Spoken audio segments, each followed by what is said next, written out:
Welcome to the IPP Web Conference, CCPA Readiness Blueprint, How to Effectively Scale Your Privacy Program in 2020. Brought to you today by Wirewheel. My name is Dave Cohen. I'm the IPP's Knowledge Manager, and I'll be your host for today's program. We'll be getting started with the presentation in just a minute, but before we do, a few program details. Participating in today's program will automatically provide IPP certified privacy professionals who are the named registrants with 1 CPE credit. Others who are listening in can apply for those credits through an easy-to-use online form on our website. We'd also like to remind you that today's program is being recorded and will be provided free to registered attendees approximately 48 hours following live event. We encourage you to ask questions at any time during the program by typing them into the Q&A field that's just to the right of your PowerPoint window, and we're going to answer your questions throughout and during a designated Q&A session that's just at the end of the presentation. And now on to our program, and I would like to introduce today's panelist. Justin Antoni-Pillay is the CEO of Wirewheel and former acting Undersecretary of Economic Affairs for the U.S. Department of Commerce. Justin, it's great to have you on the program with us today, and can you tell us a little bit about your current post over there and Wirewheel and how you got into the space? Dave, thanks so much for having me. Always enjoy a conversation and to talk to the community that comes to these IPP sessions. We always have a terrific conversation, and the questions we end up getting are thoughtful and from very deep practitioners in the area. As you mentioned, I'm the CEO of Wirewheel. Wirewheel is the privacy platform that has really been built for both privacy professionals and IT teams. We have a full set of solutions that cover helping to automate your subject rights systems with your consumers, everything from handling opt-out of the sale of data under the new California law, access, correction, deletion at scale, with a very nice way to stand it up quickly and ways that you can mature your program over time. And we also have offerings to help privacy professionals automate and scale the different kind of challenges they have every day with very small budgets and small teams. So data discovery, data inventories and data flow mapping, and even assessment automation is something that the privacy program management platform we have on Wirewheel is set up to handle. I'm delighted to be here today and to talk a little bit about how we can think about getting ready not only for CCPA in the next couple of weeks and months, but how we can mature that program over the next year and 2 years with you. Excellent. Thanks, Justin. And so with that, let's go ahead and get started with the presentation. And this will be a live and interactive session. Once again, as I mentioned at the top of the program, for those of you on the line with us today, we have a healthy online audience. We strongly encourage you to submit your anonymous questions in the field that's just to the right of the PowerPoint. And we're going to deal with those throughout and leave some time for them at the end as well. So Justin, it's all yours. Terrific. And we're going to focus on education today. As I mentioned, from the Wirewheel perspective, if you'd like more information on our platform, you can go to wirewheel.io/demo. It's at the bottom of the page as well, and we'll give you more information on the platform itself. We have been working with companies over the last, really the year, and then going back 3 years on GDPR, on how to think about really getting set up for version 1 on CCPA, and then understand how you're going to need to mature that program over the next few years, Dave. I'm always empathetic to the challenges that privacy professionals have in their day-to-day lives. Even now, several years into GDPR, I see in almost every company an incredibly dedicated group of professionals on the privacy side who are not only helping their companies day-to-day manage that program tactically, but privacy has become such a huge strategic issue for almost every consumer brand we're working with, and certainly if you're in certain B2B worlds like the MarTech or the AdTech world, we see privacy professionals becoming an absolutely core part of every company's long-term strategic and tactical goals. I think Dave and you at the IPP probably get this. I can absolutely see CCPA and these other laws driving an incredible amount of hiring over the next year in the privacy world. Well, it's absolutely true, Justin. Yeah, we're expanding here at the IPP, and there are increasing requirements. It used to be a few years ago. You and I have both been in the space for a while. You know, there was GDPR, the big ramp up to the GDPR, and then CCPA. And I think at this point, people are like, well, this is not the end either. There are other regulations coming down the pike as well. Yeah, that's right. And in line with the challenges and the opportunities in the privacy world, there's some honest resource and technical challenges we see companies have every day. Privacy offices are very small still, as a general matter, compared to our compatriots on the security side and the IT side. A lot of the information that our teams need to do our jobs are in the minds of people all around your organization. It might even be in a technical stack, you know, in the data stores or in your infrastructure or in SaaS platforms. And although a lot of organizations are focused on getting our community up to speed on technical background, there's a lot to learn, and we all have limited time to do it. You know, understanding the entire MarTech and AdTech world, and even things as simple as how cookies function. Every day I talk to privacy professionals in that world, and they tell me it takes 1.5 years to just become really up to speed with what happens in the MarTech and AdTech world. And that's a hard burden to put on our privacy community when you're just trying to do your job in other ways. So what we wanted to start with today is, how do you start fast, even if you haven't planned right now for CCPA? And we do. We have companies coming to us every day. How do we start by getting up version 1 of CCPA? And then the real focus for us in this conversation today is, where should you be spending your time on being prepared to mature up and invest more in light of some of the things that are coming next year? So let's start with this overview, Dave. There are minimal things that you want to do ahead of January 1st. And what we think about with our customers is, how can you at least be able to tell a proud story up on your websites, and to have at least some planning done internally for your companies in the next month to 2 months ahead of CCPA going into effect. And so while there are a lot of things you need to do, there are also some ways you can tackle it, and that we can get you stood up from a privacy program to get in front of it. So number one, we strongly recommend that you set up something on your outward-facing website that's dedicated to CCPA, especially if you are a consumer-facing brand, or you're in the MarTech world, or you're doing something with data you collect from individuals that arguably could be a sale of data. So on one hand, the Attorney General in California has said very publicly they're not going to start enforcing under CCPA until July of next year. They've also said they're going to look back from July, at least to when the law went into effect, to January, to make sure companies are really trying to implement and enable their customers to take advantage of the new rights under CCPA. So minimally, we like to say, do something. Just do something. Put something up on your website that is a place your customers understand that you are on top of CCPA. You might want to give them some way that they can register a request to you for data if you are arguably covered.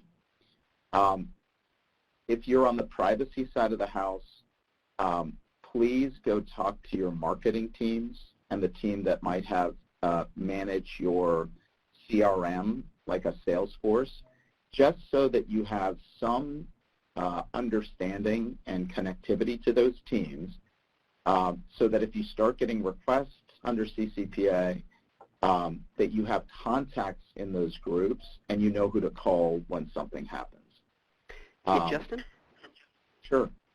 Yeah, so a quick question here. Something that we hear frequently at the IAPP, and I know I'm going to guess a lot of folks on the call are wondering about if they're participating in the program today, and that is they're trying to stand up a program and they're wondering in advance of this law taking effect and consumers exercising their rights, they're wondering about volume. You know, how do I know if I'm going to get these requests in dribs and drabs, you know, one-offs, or if, you know, the January 1st date's going to come on January 2nd, I'm going to be inundated with requests and therefore would want to be working on building for volume. Do you have any advice on, obviously it's a general question and each organization is going to be different, but any general advice on how companies can think about whether they should plan for scale or maybe start off assuming they're going to handle these as individual events?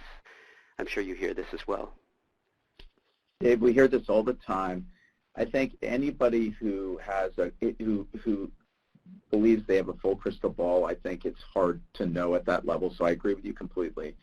There is a lot of focus from the California regulators and from some of the privacy advocates around B2C companies, especially where there's location data, healthcare data, or that sort of thing involved.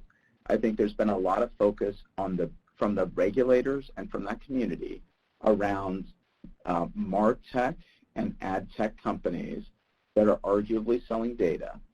And most of the models we're seeing when we're working with some of the biggest consulting firms and others is assuming that there's going to be a higher volume of both opt-out requests, certainly opt-out of the sale of data requests, and then a higher volume of access requests and perhaps deletion requests than companies received under GDPR.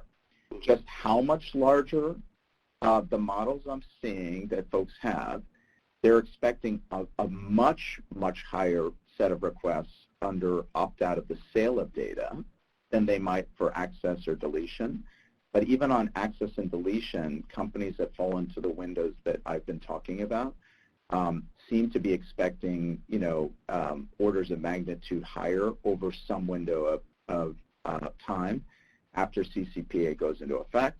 I think a lot of this will depend on just how much advertising and advocacy comes from both the Attorney General's office, the privacy community about where companies should go to make those requests. But generally, folks assume that the numbers will be higher and materially higher when it comes to the opt-out of the sale of data. Are you hearing the same thing, Dave? Yeah, so perhaps what I'm hearing, Justin, is if you want to take the more conservative approach, probably best not to assume that they will be, you know, singular events and one-offs and something that you can handle individually. Perhaps better to prepare now for dealing with volume and scaling up so that you're prepared for that, which seems inevitable eventually anyway, rather than to just maybe take a road where you think, oh, we'll tackle them, you know, individually as they come in, and hopefully we won't get that many. That might be a more risky approach. That's right. You know, look, the privacy community, I think, regularly we face this worry where people are throwing up red flags and calling that it's going to be a disaster. We don't like to take that approach. What we say is at least think about the major places you're going to need to go if something does happen. And I'll talk through that in a minute in terms of version 1. We like to bucket where you think about these risks into what you're seeing on the screen now: the right to disclosure and access, the right to deletion, and the right to opt out of the sale of data. I'm going to focus on the right side of it for a moment, Dave, because there's this area when you talk about the right to opt out of the sale of data.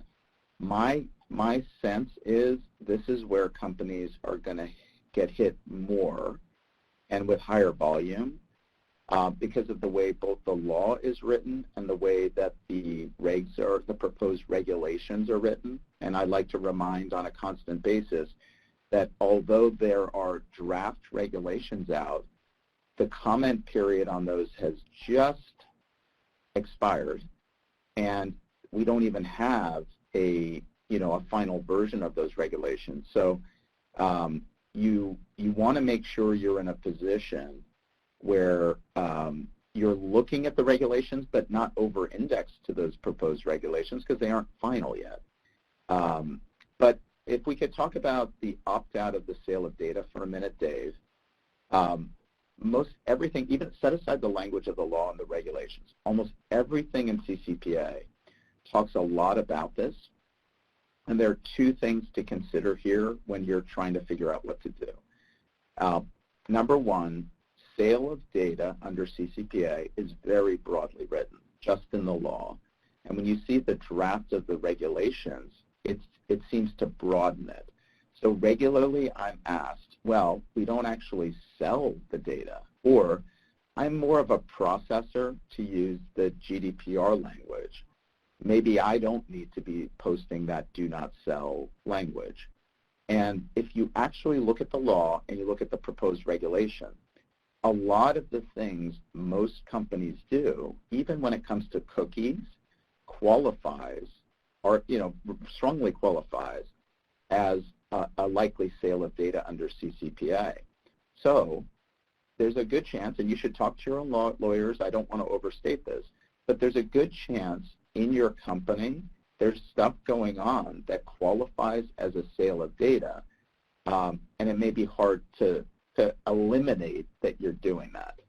So the result has been, with many of our customers and companies we're implementing on our platform, the safest way to go is to actually just at least post a do not sell link, set up an infrastructure to be able to capture that link in the right way, and then at least you have a suppression list based on the request to opt out. And as the regulations develop and as you see where things are going, you haven't missed the opportunity to capture a do not sell request along the way. So Justin, I think, yeah. Sorry, I was just going to say, I think this may be a good place to, pause and underscore or underline the point you just made, because it's a significant point of discussion within this new law, this idea that sale doesn't necessarily equate with the traditional definition of sale and exchange of data for, some kind of financial remuneration. It can be more broadly interpreted. I think this is something that a lot of companies want to pay very close attention to your point. It could be easy to think, oh, well, we don't sell information, we're fine, we're not going to therefore take any actions here, where that's maybe not the best approach and could be risky. That's exactly right, Dave. I mean, here's a question that if you're trying, some questions that you might ask, if you're a privacy professional, to at least try to think about whether you might be selling data. If you go to your marketing team, and this again is where building those relationships now can be so critical. I tell most of my colleagues that we're working with and partners and customers, go buy lunch for your marketing team. Just go talk to them, engage with them. Because here's a good question. Are you dropping third-party cookies on your website? Because just think about that simply from a privacy professional. If somebody comes to your website and you sell shoes, and when somebody comes to your website, there's a third-party cookie dropped for a non-shoe company, and that enables some sort of insight to go to the third-party non-shoe company, and you look at the language under CCPA, there's a pretty good argument that that qualifies as a sale of data. And so the problem I'm identifying for now is not that everybody has to rush out and panic. It's just when the law, if you're covered by CCPA, the law basically says if you are selling data as is described, you have to have a do not sell button and you have to be able to capture it. And what we've seen as a practical matter is that if you're a CPO and you have to try to eliminate that you're selling data, it's really hard to do. And so at least putting something out that allows you to show that you're saying that you have a do not sell link, that you show that you're capturing a suppression list, and we can figure out where this all goes, has been where we ended up with a lot of companies, just because as a practical matter, it's very, very difficult to figure out, to eliminate all across larger organizations whether something is happening that qualifies as a sale of data. Makes good sense. When we and by the way, this can cover service providers too, not because of necessarily your relationship as a processor, but a lot of service providers we work with, if you even go to their main website, they're doing third-party cookie information on their website. So again, it may be that the do not sell might be captured by your customers if you're purely a vendor or processors. But when you look at what your own team is doing to market, often we found that they're technically selling data within the meaning of the act, which means you need to think about a do not sell button as well. I'm glad you said that, Justin. We just got a question from the audience. And by the way, please keep the questions rolling in if you're out there listening, and just type them in the field to the right of the slides there. We received a question about our service providers required to post a do not sell link on their website. So I'm glad you tackled that. Yeah, I mean, the answer you'll see in the act is if you're definitely not selling data, you don't need to post it. The trick is what I was saying. Just try to find a way to either really document and eliminate that you're selling data, or the safest thing is to do some kind of a do not sell button. And again, there are technical things you're going to want as part of that. It's not merely posting a list, but you need to capture that information, and then you're going to want to be able to share your suppression lists in the right way. This is the kind of technical infrastructure that we tackle on a regular basis. So I'm going to pivot for a moment on right to opt out of the sale, and I'll just close that point for the moment by saying the standard that is put in Ccpa and in the regs for how easy it should be to record and opt out of the sale of the data, it's very, very light in terms of making it very easy for any consumer or any person to request it. And you can see that this is getting even more broad over the next year. And we're going to talk about this later in the session, but we've all seen that the Californians for Consumer Privacy are already putting out another ballot initiative, sometimes called Ccpa version 2.0, and that makes it even broader what a sale of data is, and is supposed to make it even easier to take an opt-out request. So the next thing we end up focusing on with companies in both version 1 and where are you going to mature is how do you ensure that you are able to handle a request for access of data from the beginning all the way to the end. And so this is an example of how companies should think it through and think about where you should invest in making sure you have process and technology behind it.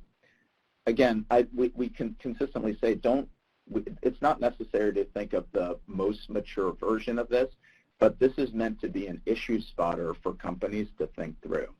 So first of all, of course, you're going to want to be able to transparently publish information to your customers about their rights under Ccpa. And remember, Ccpa focuses on certain categories of information that you might want to put into your privacy notices and privacy policies and have at the ready. Those three critical categories are categories from where you collected the data, so you have to be able to know if you're buying data or collecting it from partners and publish that. You have to know categories of third parties with whom you're sharing data, and you have to be able to publish very simple, easy, understand categories of the data you're collecting about people, either buying, acquiring, or others. So the biggest challenge we've really seen with our privacy community on this first one is, and where you might want to mature over time, is building the first version and getting it up on your website. I think obviously every company has had to do. Being able to maintain this from the privacy office can be a real challenge, honestly. We found most of our privacy professionals don't have regular access to web development resources. And so every time you have to change this or mature this, we find our privacy professionals running around their organization to find web development resources, or you need to go to your IT team. So that's where technology can help, but that's one of the main things to think about maturing over the next year. You need to have a way, of course, next to allow a consumer to submit a request. And along the way, this is for access of data, many of the bigger companies we work with, you're going to have customers requesting different levels of sensitivity, different levels of information in terms of their sensitivity. So some folks that come to get data from you, you may have never had a relationship with, they may have no account with you, and the data you may have from them may not be that sensitive. But a lot of companies, they have that kind of request, and then they have folks coming to get their data where you might have very sensitive data about the requester. So having a way to sort between the most sensitive and the least sensitive, and then authentication and verification is a place. You just want to think about it, and over the next year, likely mature your program, because in GDPR, the burden is, I'm sorry, CCPA, I apologize, Dave, but in CCPA, the burden's really on the company to make sure you've done enough before you turn information over to somebody. So you have to make a judgment call, and even in the proposed regulations, they identify using things like verifying email addresses or mobile devices, doing ID checks and selfie checks, things like affidavits or affirmations that you have to be able to take from somebody, being able to do even challenge questions along the way. These are only options. Almost every company we work with knows there's no perfect solution, but each one of those requires some technology behind it if you need it. And hey, Justin? Sure, yeah, go ahead. Yeah, I just wanted to ask you a question about this authentication, because I think this is another thing we here at the IAPP are hearing discussed a lot. It's to try to get this right.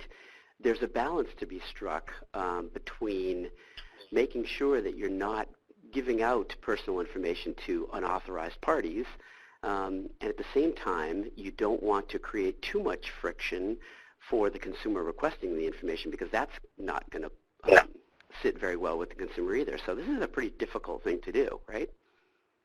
You're absolutely right, and we're not going to be able to cover all of this today.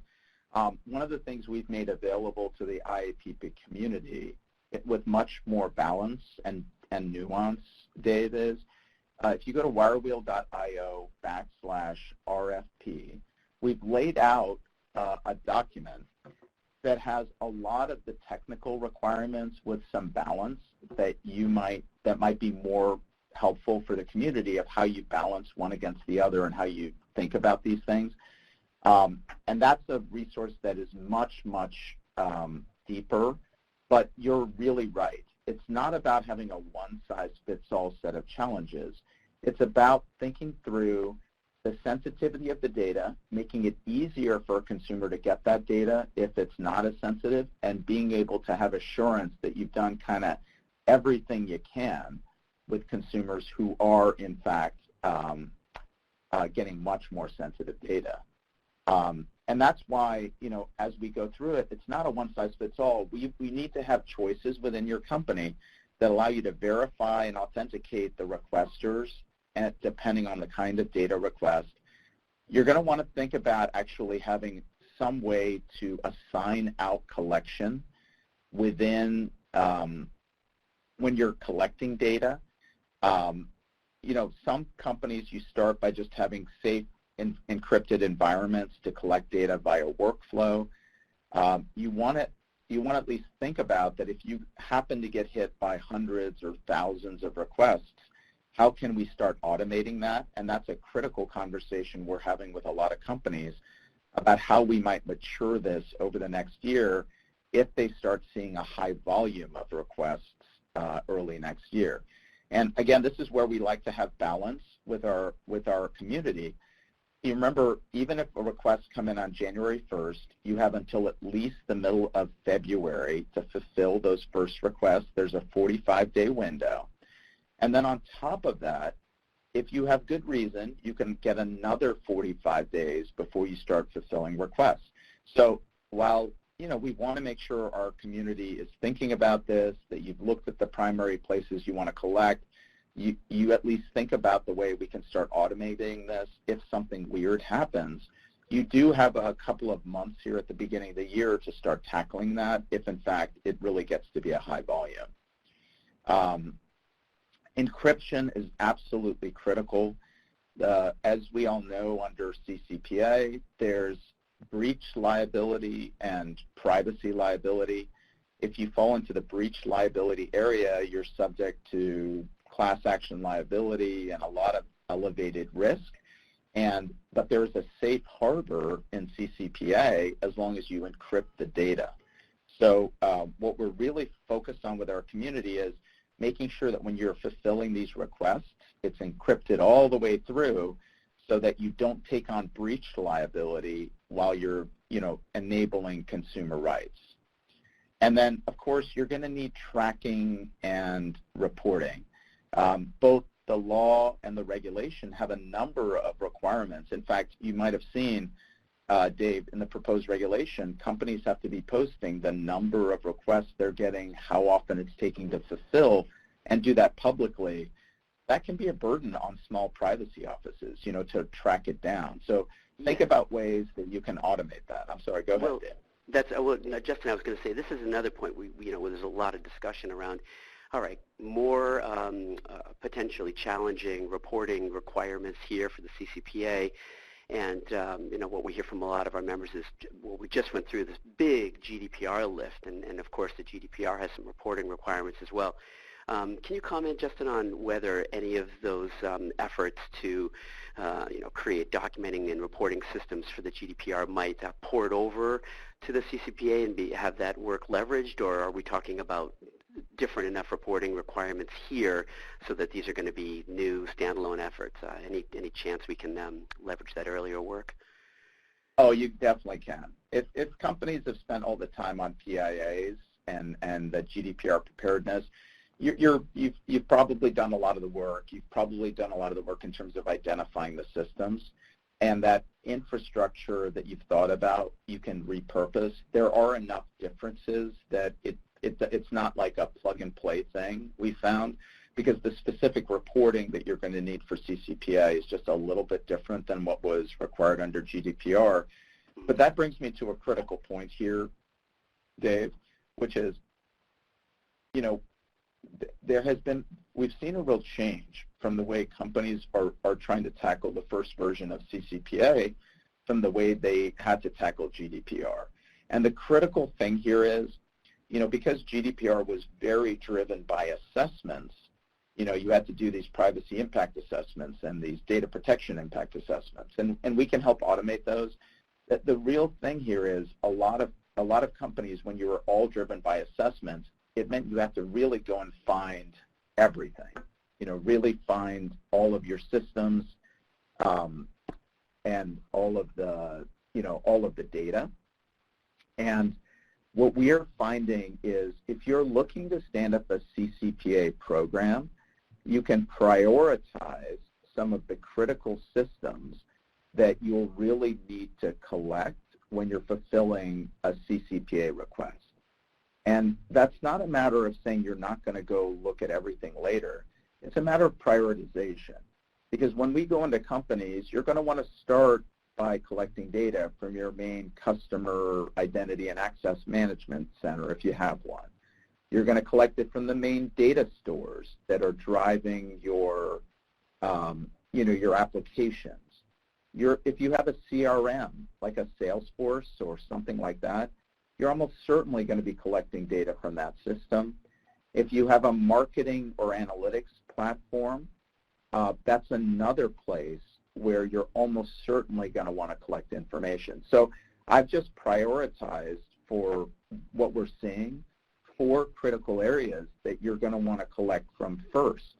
And that means rather than going to boil the ocean, CCPA enables you to prioritize some of the systems and to focus on those first instead of trying to go find everything. So we made this slide available so that our community can say, okay, start with these main resources, make sure you've had basic conversations with the teams running them, Then when you get a data subject request or a subject request under California, you have an initial place to go, and if the volume starts getting large, we can figure out ways to automate it for you. So prioritization, to me, with a lot of our community is really important these days because we don't have the time, you don't have the resources to try and find every resource all across your organization to do CCPA compliance. And then, so we talked through getting a Do Not Sell button up and being able to record that.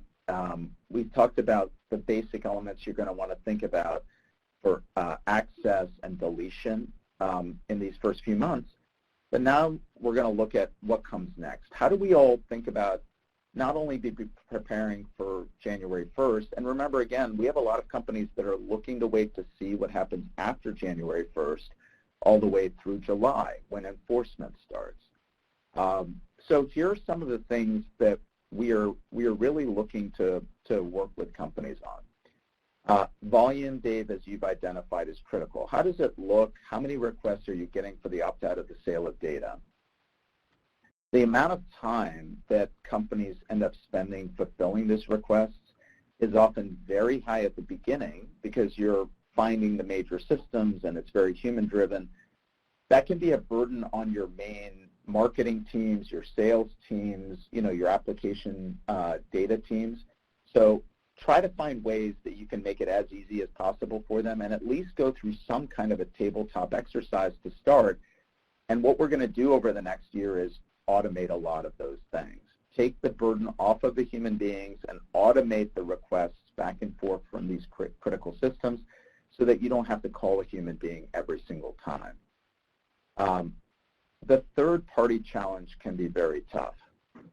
Just remember when it comes to a deletion request, for example, a company who is the one that is the face or the controller for collecting that information, you have to not only get some assurance that you're deleting it within your own infrastructure, you have to send downstream requests to third parties and document those. That can be a burden. There's just a lot of third parties with whom sharing is happening. Your third parties might include both, other software as a service platforms or partners. So think about how you will at least show that you are sending those downstream requests and think about automation behind it because that can be a really significant time, area for companies, and automation can do a lot for you there. And then for you, what type of requests are presenting the most risks? Are you doing a lot of marketing? Are you collecting the data for marketing purposes? Are you really going to have to change the way you do business based on, the opt-out of the sale of data requests? And I would direct that comment really to content providers. If you're a content provider and you're providing content or in some ways, both, it might be you're a consumer-facing company and you provide content as part of your marketing strategy. It might be that you're a true content provider. The opt-out rules really have a high chance of changing the way you may want to do business because if somebody opts out of the sale of the data, you're going to have starting to have conversations with your business teams around when can you charge for that data? Can you put up paywalls or other things that present a reasonable choice? And technical infrastructure there can be very, very important to that conversation. I always like to give you a minute, Dave, if you have any questions. Yeah, Justin, actually, I'm glad you paused there. I did have a question I was just thinking about, which is, let's say that I'm an organization for the using GDPR language as a controller, and I've got a fair number of outside processors, as it were, downstream, service providers that are processing information for me. Again, this is a general question, just to get your general take on this, Justin. And some of those folks handle that personal information for me under my kind of explicit instructions. For opt-out requests and data subject access requests, is it more typical to direct my consumers to these third parties and have them deal directly with them for some of those opt-out and subject access requests? Or is it I'm going to have them do my bidding for me and get those requests back to me, and then I deal directly with the customer? In other words, how much triangulation do we want to try to have? I can see pros and cons to both approaches. If you offload that liability and responsibility to some of these folks downstream, maybe you can say, well, they're taking care of it, but then you're also losing some control. And what if those vendors don't treat the customers with the same kinds of respect that I would hope that they are treated with as being my primary customers? So I'd rather have that coming back to me, but then there are additional techniques and, information flows that I need to build for that. I hope that makes sense. It does, and you're asking exactly the right question. I think the model that I've seen both from the AG's office, from the law, is really pretty similar to GDPR, in that if you're the one that collected the data, if you're the one that the consumer thinks of as the kind of controller, you're on the hook to make it easy downstream when there's a deletion request or an access request to get the data back to a consumer. So a lot of the companies we work with that are processors, B2B processors, what we set up for them is a nice automated system to be able to facilitate the requests from their B2B customers to make this process easy. Because it doesn't have to be all emails and phone calls. You can set this up as a nice standard secure workflow. It creates an audit log behind it. But fundamentally, I think the driving factor will be, are you a controller if you're the one that got the data? I'm using GDPR kind of language with mostly because everybody on an IAPP webinar understands what I'm talking about. Understands that language. Yeah, when I talk to marketing teams, I don't use the word controller, but if you think of yourself as the controller of the data, you're probably on the hook for making sure that happens with all your downstream partners. And we're seeing that happen a lot in the B2B MarTech space. And a lot of those B2B MarTech or ad tech companies, they just aren't set up to interact with people because they're not consumer-facing companies. And so there is a technical set of challenges that you have to think about if you're in that space. So I mean, we've really looked at a maturity curve over the next year, and we think the community should just think about planning a timeline. Get basically on top of it ahead of January 1st. We don't think that there'll be some magical thing that switches on that in those first weeks you're gonna see it. We think it'll grow over the first 6 months. There's going to be a lot of publicity when the regs are finalized. Enforcement's going to begin in July. We see the privacy advocacy community and the CCPA community really ramping up to advertise around the new rights. And then remember, in July, you're going to be in the heat of the California ballot initiative process. That law is polling, the new ballot initiative already is polling above 85%. So all of us are going to be on another webinar, I guarantee you, next year, where we're talking about those changes in CCPA version 2.0 that we're all going to have to think about. Yeah. As I've mentioned, we're going to move here. I think we're hitting 11:45 past the hour, so I want to make sure, Dave, if you have questions, we can cover them. On our platform, we do help companies with a lot of these issues, and again, we've directed folks to a demo. The one thing I will say, our outline of all the technical requirements, the resource that's available at that RFP link, Dave, honestly, it's built for both IT professionals and for privacy professionals, and it can add a lot of guidance as you're thinking through these requirements.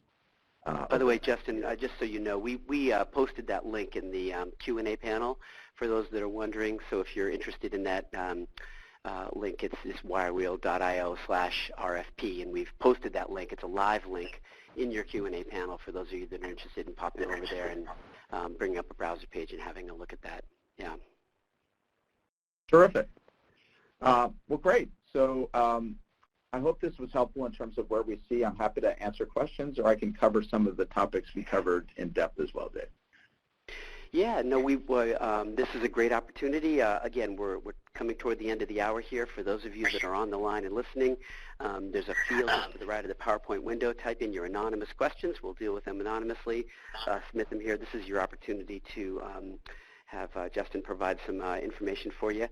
And we do have a couple of questions that have come in and that I would like to tackle. Justin, this one has to do with something we were talking about earlier in terms of third-party vendors. It's a question around redoing the contracts with those processors in light of CCPA requirements. Do you think it's a worthy exercise to, pull out these vendor contracts you've got with these downstream processors and having a look at them to make sure that the language is up to date in terms of how they're going to help you as, again, using GDPR language, your controlling responsibilities with your customers? And pretty important to look at the language in those contracts with those third-party vendors, and also maybe go on a little bit to talk about the definition of service provider as sketched out in the CCPA. That's a great question. If you've done the work under GDPR, then you're probably in a pretty good spot, but you do want to look at those contracts. And for CCPA, the number one thing I would look for in those contracts is anything that is at least a provision that covers you when somebody has made an opt-out request for the sale of data. So remember, if under the law, if a consumer requests to opt out of the sale of the data, you, as the controller, still can do a lot with that data from that consumer, including advertise to that person. That's perfectly acceptable as a first-party company. What you cannot do is transfer that data to a third party and allow them to use it for any other purpose, including surfacing those ads or using, some of the contextualization.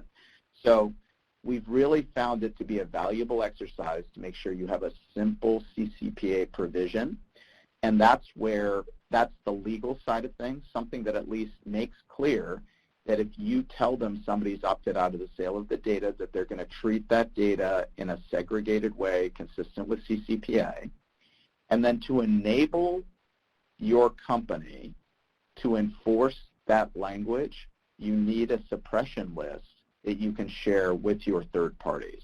So technically, you have to capture that information, have it in a way that you can share either directly or via API with downstream parties, so that when a company says, okay, I'm going to follow the rules, you have a way that you can point them to that suppression list to take care of those requirements.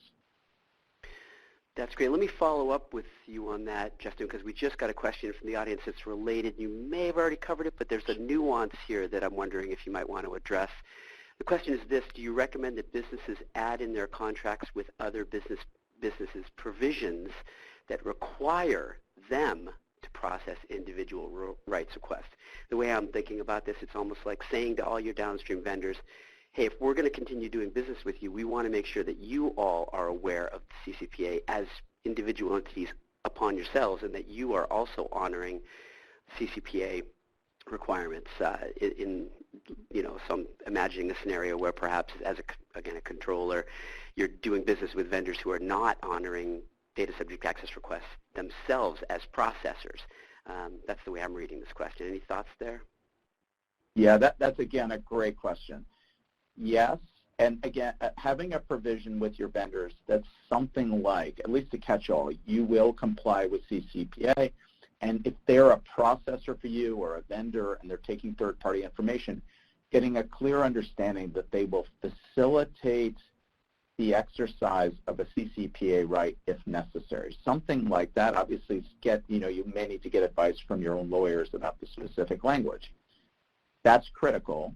And then thinking through how you automate this when a request comes in is also critical. You have to be able to push that signal down to those third parties, be able to record on your side that you've done that, and be able to show it later so that you can show that you're handling those requests appropriately. So very important, and a great flag to make sure that your language with folks you're sharing data covers you for these new CCPA rights, both from opt-out or if you have a collection or access request, and then think about some way to automate that so that you're not having to send manual emails and track down when they've occurred. Yeah, and there's another great follow-up question here. I'm not exactly sure what the questioner is trying to get at here, but let's give it a shot. Does that extend to your third-party service providers? Say if you use a third-party email provider, how would you be able to continue communications with that individual? So, this is, again, a good question. The whole point of when you use a third-party email provider is making sure that service provider is using the data to fulfill a purpose that is appropriate under CCPA. So here's some examples. If you're I'm trying to think, let's say, here's a good example. Let's say you're a retail brand company, and when somebody makes an order from you, you take the information from them, and let's say one of the consumers has opted out of the sale of data. It's, of course, perfectly appropriate when you take that information for that information to go to an email service and send the receipt back to the consumer. That's accepted. It's within the normal operating methodology. There may be some rubs on this. I'm giving hypothetical examples. I think everybody on the phone understands this. If you have specific legal advice, make sure to run it by somebody. Now, let's say instead of that, what you're doing is somebody opts out of the sale of data, and you're sending it to an email vendor for purposes of surfacing ads that are for another product, right? That is the kind of thing that is likely going to be an issue under CCPA, and that's why it's very important to make sure, even a worse situation would be, let's say the email vendor, when they take the information for purposes of surfacing the receipt, in the first example, the email vendor does their own advertising, right, for their own services. Yeah. All of these would be problematic. You're going to want to make sure that the contract makes clear that if somebody's opted out, they have to treat that data in a very, very specific way, and that they assume the liability if they start doing, treating that data differently. And again, you need to enable enforcement of these provisions with a suppression list and clear contract provisions. Dave, does that help? It does, absolutely. And as you were answering that, Justin, I was kind of going back to, the kind of common sense approach to the law and thinking about the intention of the CCPA in general. And, the point is a consumer and a resident in the state of California is contacting a company and saying, I don't want my information being shared further for advertising purposes or other, and thinking about putting yourself in the shoes of those consumers and how they would like their information to be used or not used with any of your downstream vendors is probably a good basic rule of thumb. And then, as you mentioned a couple times, very important to get the advice of legal counsel, either internal or external. So we don't have a lot of time, and we're getting a couple good questions in here. I want to see if I can get to several of these before we run out of time, Justin. This is one you and I have tackled before, and we hear very commonly. It's a great question. If a company is a manufacturer and only sells to other businesses, so we're talking B2B here, must it include the Do Not Sell button on its website and comply with other obligations? So lots of folks out there in this situation, they're wondering, I'm not consumer-facing, I'm not B2C, and I just do business with other businesses, and do I still, to be on the safe side, need to comply with CCPA regulations? How do you answer this question? I'm sure you've heard it before. No, it's a great question, and the biggest challenge for our community is trying to eliminate that you're selling data in your company. So if you go to ask anybody in most of the companies that we work with, they're not actually physically selling the data. But, for example, tracking down all of the third-party information sharing that just occurs from a cookie perspective is often a challenge. I mean, you have to go spend a fair amount of time with your marketing team. You have to go make sure you understand whether any of the practices, your marketing, sales, your entire go-to-market team, and this applies in both B2B companies and B2C companies. There's some really incredible things that marketing and sales teams do with data. Sometimes they're purchasing data. Sometimes they're doing information and retargeting on websites. All of that you have to look at before you come to a firm conclusion that you're not selling data within the meaning of CCPA. What we've seen as a practical matter is it's really hard to do that on the window that we're trying to comply with CCPA. And if you have not eliminated that you're selling data, then you probably should put up something on the website that allows somebody to do a do not sell request. So I'm not saying everybody's selling data, but actually making sure you're not selling data, it takes a lot of time. We're a strapped community in terms of time, and so that's often the way we see companies going. Here's a great follow-up to that question. First of all, good answer, and here's a great follow-up to that question. Very related. This is really interesting. I'm going to guess how you can answer, but we'll let you take a stab at it. The question is, does the opt-out of sale of data have to apply to everything, or can it be obtained specifically related to, particular items, or, for example, could they opt out of selling their data to sponsors for a specific event, but not necessarily all events? So it's a great question. Can you provide kind of a layered opt-out approach to your consumers where they're opting out of certain uses and not others? I'm going to guess that you're going to say that's maybe work for another day down the road. It's complicated, and if you tried to do that and parse this too thinly, you're going to maybe get down into some nasty weeds. But I don't know. What are your thoughts about that? It's an interesting question. So look, we have ways with our companies that even in the browser you can set conditional actions. As part of our demos, please let us know if you have the specific questions. We can show you how to do it. The way the regs and the law are written is you almost always have to present something simple that somebody can opt out of the sale of all of it. If you do present that option, you almost certainly can present options where they can do more narrow opt-outs if a consumer likes. But you're probably going to have to present both simply. Either I'm opting out of everything or I'm opting out of subversions of it. And there are ways that we can record that in a more automated way if you need to do that. Terrific, thanks. We have time for just two more questions here, Justin, and I'm going to start with just a request for clarification.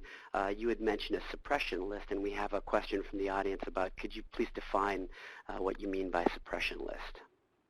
Sure, and I apologize for just slipping into just a term like that, Dave.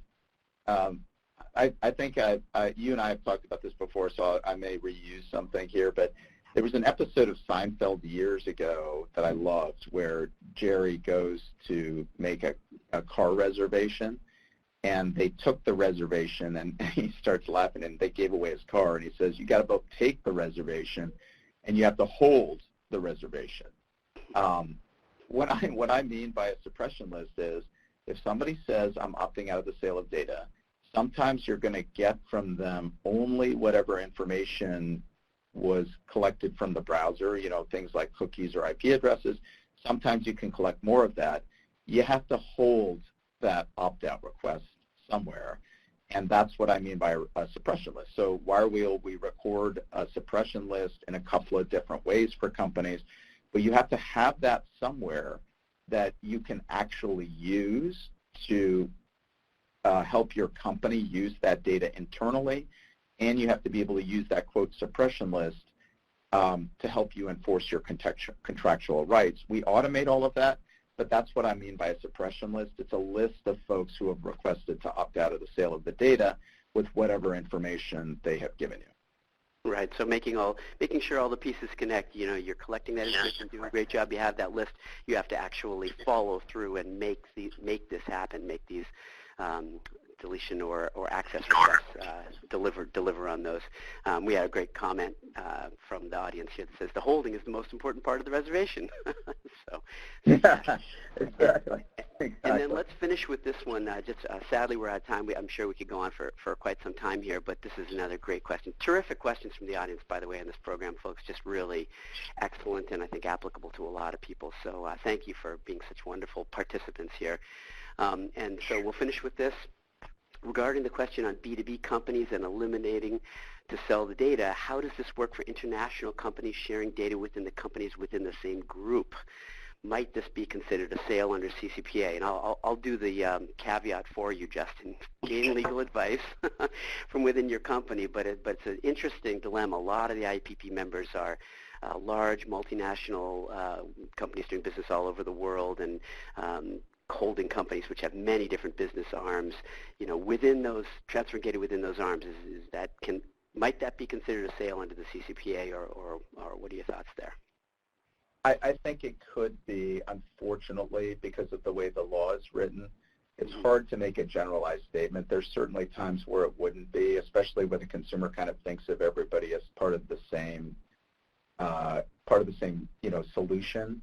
I think I wish I could give a better answer, but when I look at it, I certainly think within even a group, it could be a sale of data. What I would say with some of these more specific questions, Dave, our team at Wirewheel is pretty prepared. We've been getting companies up on, a very accelerated CCPA compliance program quickly. Our team is trained to answer these kinds of questions in the more specific. So please reach out through that demo link that you can see on the right, and either, one of our team members or one of our privacy experts can talk through these challenges with you and show you how you can tackle it. Terrific.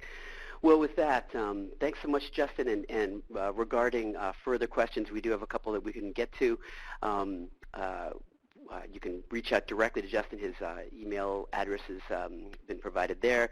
I'm sure he can either help you out or direct you to the appropriate people on the team to be able to help with that. And so before you leave us today, you can take a quick quiz for us, please. We're always interested in improving these programs and making sure we're delivering the kind of content that you need to do your jobs out there in the privacy field. So there's a live link in front of you now if you're listening to this program as a live program. If you click on that, you can take a survey. It's just literally 2 minutes long, and that will help us improve these programs. There's a field in that survey that allows you to let us know what topics and issues you're wrestling with that you would like us to focus these programs on in the future. So click on that live link there, take literally 2 minutes, give us some feedback, and let us know what you want to hear about on future programs. And a hearty thank you, Justin, for spending some time with us on the program today and offering some advice and insight. As you mentioned during the program, I'm sure we're going to be revisiting this topic for 2.0 sometime next year.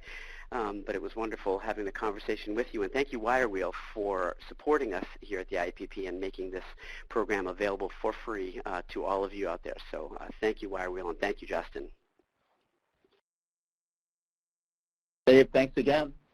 Yeah, and I wanted to reiterate, as I said at the beginning of the program, that if you're an IAPP certified privacy professional and you're listening live and you're registered through our website, we're going to automatically grant you 1 CPE credit. That's just going to happen automatically. You don't need to do anything toward the upkeep of your certification and your required CPEs. And if you're an attorney and you're wondering about continuing legal education credits, we do not pre-certify these programs, but they are often eligible. So you'll need to put in an application in your particular jurisdiction and see if that satisfies, and hopefully it will. And if you need additional supporting materials, you can contact me directly. My email address and phone number are there on the slide in front of you. Feel free to reach out. Love to hear from you.